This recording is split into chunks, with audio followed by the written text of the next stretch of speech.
Thank you, Rick. And our last speaker is our featured speaker. Her name is Gabby Franco. So at the age of 19, she was the first female to qualify for the Venezuelan Olympic shooting team and represented her country at the 2000 Sydney Olympics. After this event, Gabby realized there was no future in the new socialist Venezuela. So she made the hard decision to relocate to the United States at 21 years old to choose freedom. Her visa was approved in 2004 and she became a US citizen in 2010. As an accomplished author, speaker, competitive shooter, and instructor, she is recognized worldwide for her shooting skills and advocacy for the right to own and bear arms. Gabby's 25 years of experience in Olympic self-defense and practical shooting has served as a platform to educate and empower thousands of people through live and virtual training across the United States and Puerto Rico. Gabby? Thank you.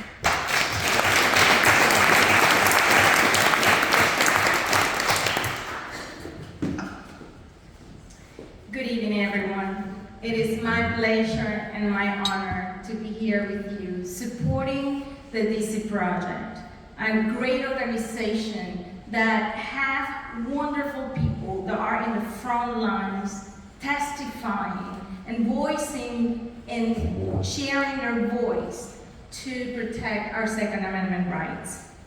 For those of you who have seen me walking slowly, let me tell you, I had an ACL reconstruction 4 weeks ago. And I was determined to be here with you today, with high heels.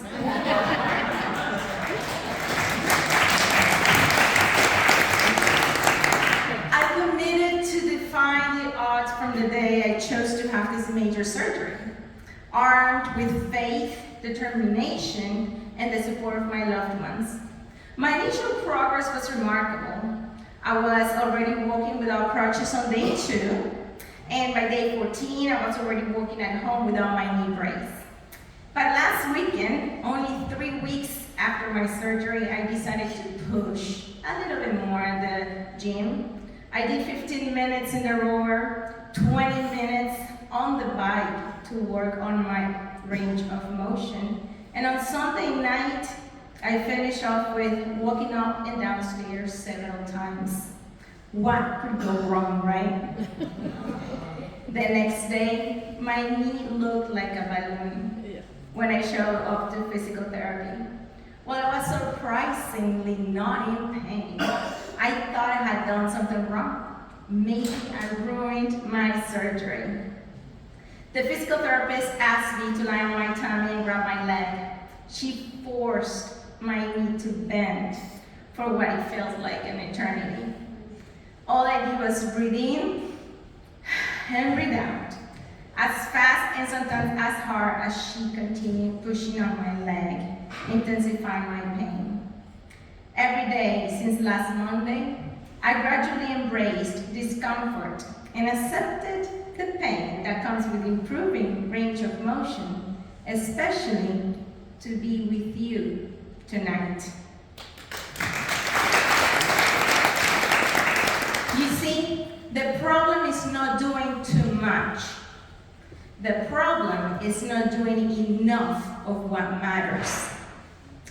I tell you this because life will get in the way on doing things that matter to us, especially when it comes to defending freedom. You will have times when you feel tired from work, making you think that while doing something to protect our constitutional rights is important, maybe others can do it for you.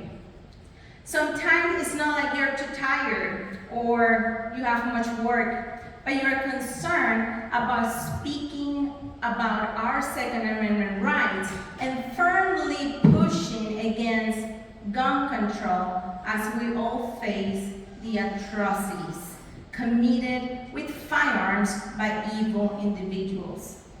No, it's not easy, and I get it. I do it constantly on TV and daily on the Hispanic networks, which are not easy, by the way. And I do it because it matters. It is worth speaking up, even when that means putting your person, putting yourself at the mercy of the public opinion, especially when those in power want to bury the truth. It is not enough with feeling you are doing a lot by making social media posts or arguing with people about the Second Amendment online. You must take charge in your community and do more of what matters. The power is in our hands. Not doing enough and expecting others doing what we are afraid to do ruins nations and dissolves families, leaving people at the mercy of criminals and the government. But of course, some will say, oh, but that will never happen here. We are too strong and much better than those poor countries that fell for the lies of greedy politicians that sold them a lousy form of socialism. We have riches and great resources. That will never happen here. Most in America cannot fathom having our country fall into the path similar to Cuba or Venezuela. How could they?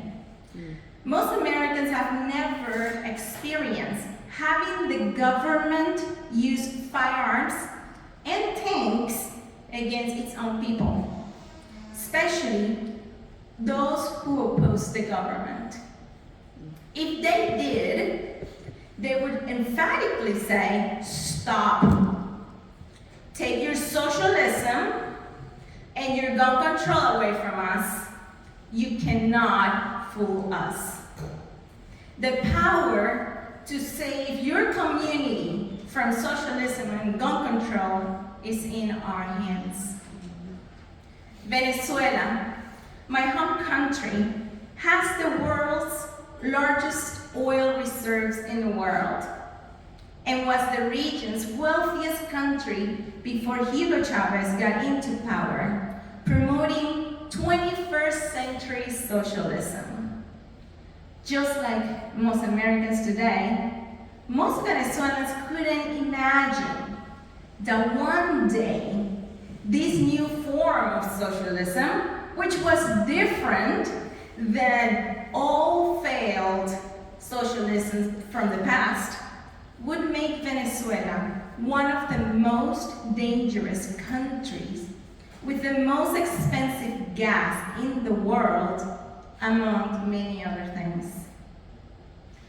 Others like me were lucky to have Cuban friends in Venezuela who warned us about the dangers of gun control, sold to the masses as the ideal solution to control crime. The Chavez regime highlighted crime and promoted gun control using the mainstream media and high-profile personalities like popular musicians and actors. You see, people make desperate and emotional decisions in the face of chaos, making chaos an indispensable tool for those who want to cling to power and promote a paradigm shift in society.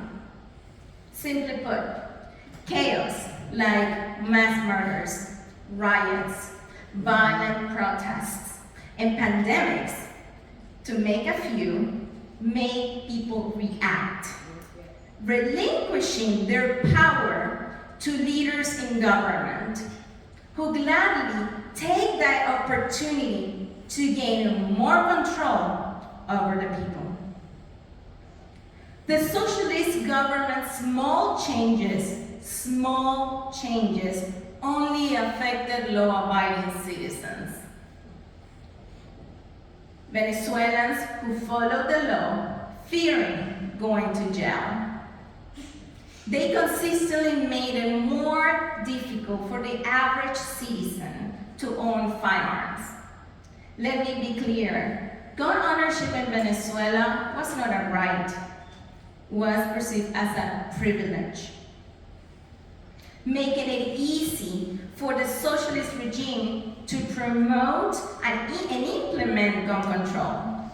It ultimately took 12 years for my Cuban friend's prediction to become a reality. Private ownership of firearms were banned. On the other hand, emboldened criminals who were used to the justice system rejoiced over gun control because that meant less resistance. Gun control did nothing to control crime, it just turned regular citizens into sitting ducks. Criminals owned Venezuelan streets with kidnappings, robbery, and murders at any time of the day and location. The jails became a school for them, who often became more aggressive and ruthless once they were released from incarceration. Gun control was a catalyst that made violent acts more common and deadly than before, turning Venezuela into one of the most dangerous countries in the world. But of course, there were a few who escaped such horrendous reality. Politicians, famous people, and the wealthy who could afford armed bodyguards, but ironically were the ones who called for more gun control. Today, gun control activists in America use chaos to promote an agenda to infringe on our constitutional rights. They talk about gun owners as if the only thing that we care about is firearms. But we cry and pray for those who perish in the hands of evil individuals, because we are mothers, fathers, grandparents, uncles, aunts, siblings, cousins, veterans, service members, military spouses. We are Americans, and we love our children and our country. Many of us have been victims of violence or know people who have. We worry about our children every time a nutcase attacks a school. And we feel frustrated when the federal government approved $2.1 billion for the security of the US Capitol and more than $75 billion to protect other countries. Let me repeat that again. In just over 2 years, the Biden administration and Congress have approved more than $75 billion to protect other countries. But spending money to deal with the serious mental health issues that has evidently contributed to most school mass shooter murders, or spending money to protect our schools? No. Apparently, there's no money for that. Just like Governor Gretchen Whitmer, gun control politicians prefer to attack people's constitutional rights, imposing ban on firearms that the FBI reported were used in less murders than those caused by hands and feet. Handguns are indisputably used to commit more crimes compared to rifles. Then why are rifles and not handguns what they are banning? The reality is that the total ban of all firearms is the end goal. And just like it happened in Venezuela, they do it gradually.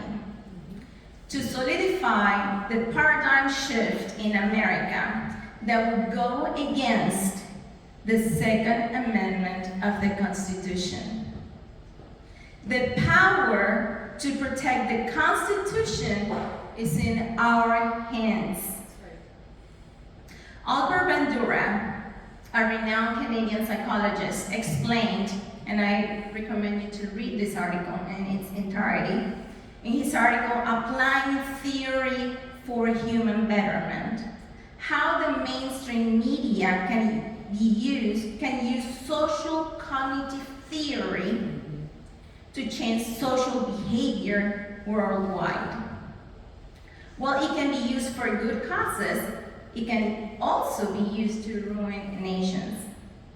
I believe this approach is being used today on social media, news, movies, sitcoms, children's shows, to alter old and young Americans' perspectives about our country, rapidly moving them away from the ideals set by our founding fathers. I tell you this, I am a proud American. I love this country as if I was born here. Because it was in this great nation that I learned the true value of freedom. I am here because while many live in denial, I see that we truly are at an inflection point in which socialists and gun control advocates are trying to change America. I am here because America is worth it. You see, there's no place like the United States. That is why people around the world risk their lives to come here, not the other way around. America needs you to step up, speak up, and act to preserve our rights, not only for us, the adults, who likes to go to the gun range and have fun, but for our children, for our grandchildren, and the generations to come. Your support to the DC Project helped us bring this important message to many people who need to hear it around the country. People who feel like you and I, that we know something is not right. I believe that they are the majority, and they're being silenced. With your help and your effort, not only to the organization, but with your activism and in your own communities, with your neighbors, with your friends, with your families, we can guarantee that the American dream stays alive and strong. When you feel afraid to speak up or do something to protect our constitutional rights, remember the power is in your hands. When politicians begin to strip away our Second Amendment rights, remember that the power to protect your rights to defend your children and yourself is in your hands.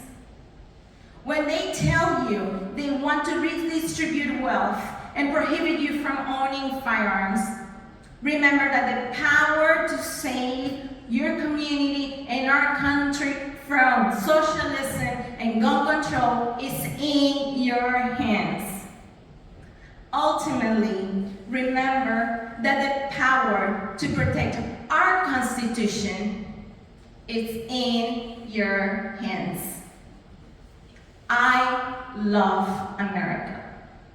I am a proud American. Are you? Yes. So I want you to repeat it with me. I am a proud American. I am a proud American. hear it louder. I am a proud American. And I want to hear, I love America. I